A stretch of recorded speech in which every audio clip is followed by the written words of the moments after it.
इस वक्त पूरी दुनिया की नजरें पश्चिम एशिया के उस नक्शे पर टिकी हैं जहां बारूद की गंध और आसमान में मंडराते लड़ाकू विमानों ने यह साफ कर दिया है कि 2026 का यह साल इतिहास के पन्नों में बहुत भारी होने वाला है।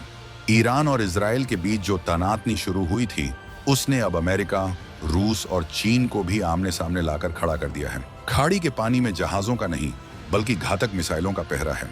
और इसी बीच नई दिल्ली के गलियारों से एक ऐसी खबर आती है जिसने पूरी दुनिया के डिफेंस एक्सपर्ट्स के कान खड़े कर दिए हैं। भारत के रक्षा मंत्री राजनाथ सिंह ने अचानक एक हाई लेवल मीटिंग बुलाई और तीनों सेनाओं के प्रमुखों के साथ चीफ ऑफ डिफेंस स्टाफ यानी CDS को वो निर्देश दे दिए हैं जो किसी बड़ी अनहोनी का संकेत दे रहे हैं। आखिर ईरान की इस भीषण जंग के बीच भारत ने अपनी तीनों सेनाओं को हाई अलर्ट पर क्यों रखा है? क्या राजनाथ सिंह को किसी ऐसी बात की भनक लग चुकी है जो शायद अभी तक दुनिया की नजरों से ओझल है? क्या खाड़ी में छिड़ी इस जंग की आंच अब सीधे भारत के समुद्री रास्तों और हमारी एनर्जी सप्लाई तक पहुंचने वाली है? रक्षा मंत्री ने CDS को जो स्पेशल टास्क दिया है उसका सीधा मतलब क्या है? आज की ये वीडियो स्क्रिप्ट इन्हीं सवालों की तह तक जाएगी, क्योंकि अब बात सिर्फ पड़ोस की नहीं बल्कि भारत की अपनी सुरक्षा और स्वाभिमान की है। ईरान की धरती से जब मिसाइलें उठती हैं तो उसकी गूंज सीधे वॉशिंगटन और बीजिंग तक पहुंचती है। लेकिन इस बार मामला कुछ अलग है, क्योंकि भारत ने अपनी शांति वाली छवि के साथ साथ अब प्रिवेंटिव डिफेंस यानी खतरे को भांपकर पहले ही तैयार रहने वाली नीति पर काम शुरू कर दिया है। 2026 का भारत वो नहीं है जो युद्ध खत्म होने का इंतजार करे, बल्कि ये वो भारत है जो युद्ध की आहट सुनकर अपनी तलवारों की धार तेज करना जानता है। राजनाथ सिंह की इस मीटिंग के पीछे का सबसे बड़ा कारण है वो समुद्री गलियारा जहां से भारत का 80% तेल और गैस गुजरता है। अगर ईरान और उसके विरोधियों के बीच ये तकरार और बढ़ी तो क्या भारत का हाथ पैर बांधकर बैठना मुमकिन होगा? बिल्कुल नहीं। राजनाथ सिंह ने स्पष्ट कर दिया है कि हमें किसी भी अनदेखी स्थिति के लिए तैयार रहना होगा। यहाँ अनदेखी स्थिति का मतलब बहुत गहरा है। इसका मतलब है कि अगर ये संघर्ष फैला तो भारत की नौसेना को अरब सागर में अपनी मौजूदगी को 10 गुना बढ़ाना पड़ सकता है। हमारी वायु सेना को लंबी दूरी के मिशनों के लिए स्टैंड बाय पर रहना होगा। भारतीय सेना को अपनी सीमाओं पर चौकसी और ज्यादा सख्त करनी होगी, क्योंकि जब भी दुनिया के इस हिस्से में हलचल होती है, चीन जैसे देश मौके का फायदा उठाने की ताक में रहते हैं। CDS को दिया गया टास्क केवल रक्षात्मक नहीं है, बल्कि ये एक रणनीतिक तैयारी है ताकि दुनिया को पता रहे कि भारत अपनी सप्लाई चेन और अपने हितों की रक्षा के लिए किसी भी हद तक जा सकता है। ईरान और अमेरिका के बीच जो शह और मात का खेल चल रहा है, उसमें भारत की स्थिति बहुत ही नाजुक और साथ ही बहुत ताकतवर भी है। एक तरफ हमारे ईरान के साथ पुराने और रणनीतिक रिश्ते हैं, तो दूसरी तरफ अमेरिका के साथ हमारी डिफेंस पार्टनरशिप अब तक के सबसे ऊंचे स्तर पर है। लेकिन जब बात देश की सुरक्षा की आती है तो भारत केवल अपने हितों को सर्वोपरि रखता है। राजनाथ सिंह ने तीनों सेनाओं को साफ निर्देश दिए हैं कि हमें स्वदेशी संसाधनों और रियल टाइम इंटेलिजेंस पर सबसे ज्यादा भरोसा करना है। इसका मतलब है कि 2026 में हमारी सैटेलाइट्स और हमारे रडार अब 24 घंटे खाड़ी क्षेत्र की एक एक हलचल पर नजर रख रहे हैं। ये जो हाई अलर्ट वाली खबर है, ये सिर्फ एक रूटीन ड्रिल नहीं है। ये भारत का दुनिया को मैसेज है कि हम इस ग्लोबल क्राइसिस में सिर्फ एक दर्शक बनकर नहीं रहेंगे। अगर हमारे व्यापारिक जहाजों पर आंच आई या अगर हमारे रणनीतिक ठिकानों को किसी भी तरह का खतरा महसूस हुआ तो भारत का जवाब बहुत ही तगड़ा और निर्णायक होगा। राजनाथ सिंह का CDS को दिया गया टास्क इस बात की ओर इशारा करता है कि भारत अब मल्टी डोमेन वॉरफेयर के लिए तैयार है, यानी जमीन, आसमान और समंदर के साथ साथ अब हम साइबर और स्पेस में भी अपनी ताकत को झोंक चुके हैं। अब सवाल ये उठता है कि क्या सच में ये जंग भारत के दरवाजों तक पहुंचने वाली है? देखिए, दुनिया ग्लोबल विलेज बन चुकी है। अगर ईरान के पास हॉर्मुज की जलड़ मरुमध्य स्ट्रेट ऑफ हॉर्मुज बंद होती है तो पूरी दुनिया की अर्थव्यवस्था चरमरा जाएगी। भारत इससे अछूता नहीं रह सकता। इसीलिए राजनाथ सिंह ने लॉजिस्टिक्स और फ्यूल रिजर्व को लेकर भी बड़े निर्देश दिए हैं। CDS को कहा गया है कि वे सेना के पास मौजूद हथियारों और रसद की स्थिति का जायजा लें और इसे अगले 6 महीनों की इमरजेंसी के हिसाब से तैयार रखें। ये तैयारी इस बात का सबूत है कि भारत किसी भी बड़े झटके के लिए खुद को ढाल चुका है। 2026 में भारत की सैन्य ताकत वो नहीं रही जो 5 साल पहले थी। आज हमारे पास ब्रह्मोस जैसी सुपरसोनिक मिसाइलें हैं, तेजस जैसे आधुनिक फाइटर जेट्स हैं और आईएनएस विक्रांत जैसा विशाल विमान वाहक पोत है। लेकिन असली ताकत तकनीक नहीं, बल्कि वो लीडरशिप है जो सही वक्त पर सही फैसला लेना जानती है। राजनाथ सिंह का ये एक्शन दिखाता है कि मोदी सरकार की डिफेंस पॉलिसी अब प्रतिक्रिया देने के बजाय प्रबंधन करने पर केंद्रित है। हम खतरे के आने का इंतजार नहीं कर रहे, हम खतरे को उसके पैदा होने वाली जगह पर ही न्यूट्रलाइज करने की क्षमता विकसित कर रहे हैं। इस पूरे घटनाक्रम में एक और बड़ा फैक्टर है चीन। चीन हमेशा से ही ईरान के जरिए अपनी गोटियां फिट करने की कोशिश करता रहा है। भारत के हाई अलर्ट पर होने का एक गुप्त संदेश बीजिंग के लिए भी है। अगर चीन को लगता है कि भारत खाड़ी की जंग में उलझ जाएगा और वो एलएसी पर कुछ हिमाकत कर पाएगा, तो ये उसकी सबसे बड़ी भूल होगी। राजनाथ सिंह ने साफ कर दिया है कि भारत की नजरें एक साथ दो मोर्चों पर बनी हुई हैं। सीडीएस को दिया गया टास्क इसी टू फ्रंट सिचुएशन को ध्यान में रखकर तैयार किया गया है। हमारी सेनाएं आज इतनी सक्षम हैं कि वो एक तरफ अरब सागर में अपनी धमक बनाए रख सकती हैं और दूसरी तरफ हिमालय की चोटियों पर भी दुश्मनों के दांत खट्टे कर सकती हैं। ईरान की जंग के बीच भारत की ये सक्रियता हमें एक ग्लोबल नेट सिक्योरिटी प्रोवाइडर के रूप में स्थापित करती है। दुनिया देख रही है कि कैसे एक उभरती हुई महाशक्ति अपने पड़ोस और अपने हितों की रक्षा के लिए कितनी मुस्तैद है।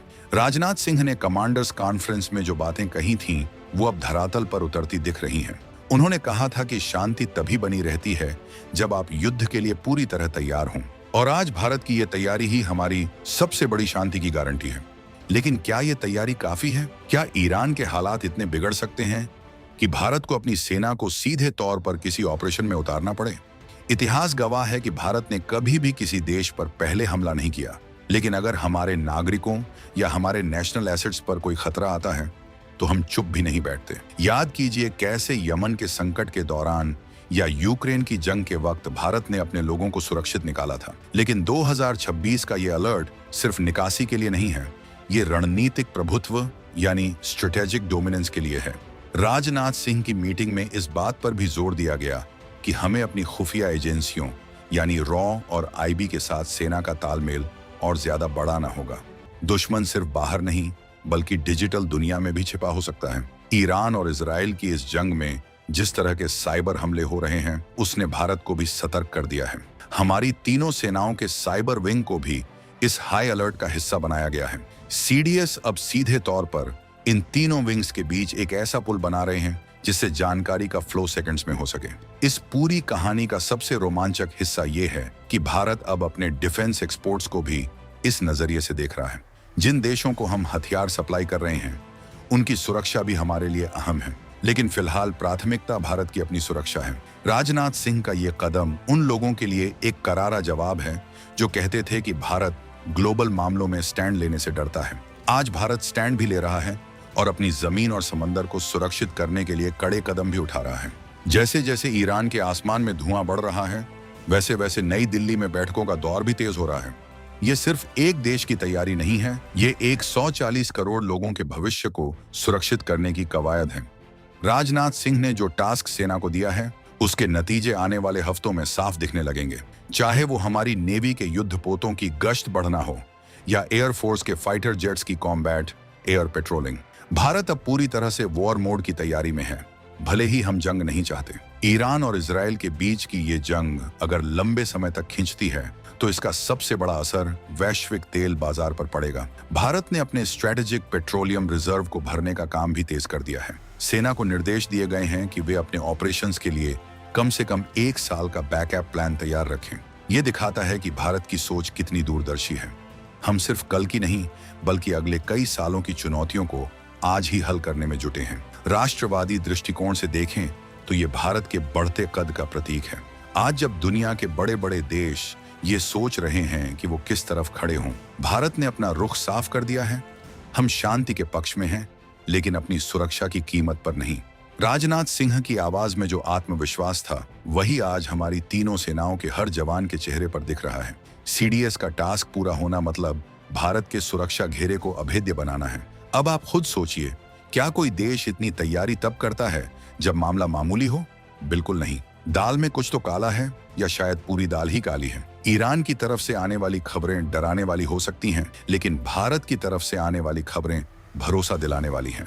राजनाथ सिंह ने जो लकीर खींच दी है उसे पार करने की हिम्मत फिलहाल किसी में नहीं दिखती। हमारी सेनाएं हाई अलर्ट पर हैं, हमारे मिसाइल सिस्टम तैनात हैं और हमारी नीयत साफ है, जो हमसे टकराएगा वो चूर चूर हो जाएगा। इस पूरे घटनाक्रम ने एक बात तो साबित कर दी है कि 2026 का भारत अब किसी के दबाव में आने वाला नहीं है। हम अपनी शर्तें खुद तय करते हैं, चाहे वो ईरान हो या अमेरिका। भारत का रिश्ता बराबरी का है और जब बात जंग की आती है तो भारत का पलड़ा भारी है, क्योंकि हमारे पास सिर्फ हथियार नहीं बल्कि वो अटूट संकल्प है जो हमें दुनिया की सबसे बेहतरीन सेना बनाता है। राजनाथ सिंह ने सीडीएस को जो पावर दी है वो आने वाले समय में गेम चेंजर साबित होगी। वीडियो के इस पड़ाव पर आकर अब ये समझना जरूरी है कि ये हाई अलर्ट सिर्फ एक शब्द नहीं बल्कि एक पूरी प्रक्रिया है। इसमें सैटेलाइट सर्विलांस से लेकर ग्राउंड इंटेलिजेंस तक सब शामिल है। राजनाथ सिंह ने साफ निर्देश दिए हैं कि किसी भी तरह की कोताही बर्दाश्त नहीं की जाएगी। सेना के तीनों अंगों को एक साथ एक लय में काम करना होगा। ये थिएटर कमान की दिशा में भी एक बड़ा कदम हो सकता है, जिसकी चर्चा लंबे समय से चल रही थी।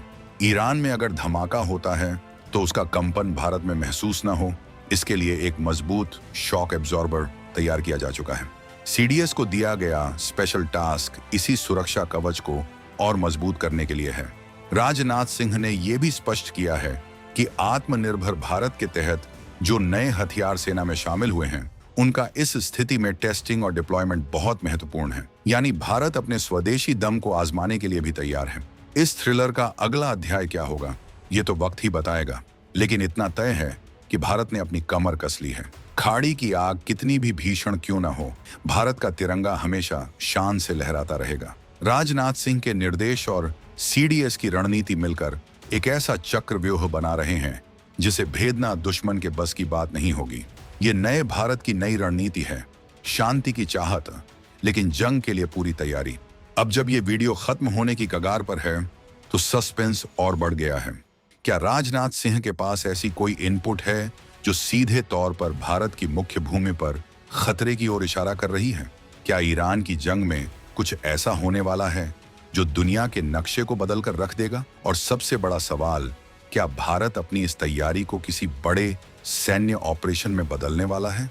इन सवालों के जवाब शायद आने वाले कुछ दिनों में मिल जाएं, लेकिन तब तक हमें अपनी सेना और अपनी लीडरशिप पर पूरा भरोसा रखना होगा। भारत का ये हाई अलर्ट सिर्फ एक चेतावनी नहीं है, बल्कि ये हमारे सुरक्षित भविष्य की नींव है। अगर आप भी मानते हैं कि भारत का ये कदम बिल्कुल सही और समय की मांग है, तो अपनी राय नीचे कमेंट सेक्शन में जरूर बताएं और इस वीडियो को इतना शेयर कीजिए कि दुनिया को हमारे संकल्प का पता चल जाए।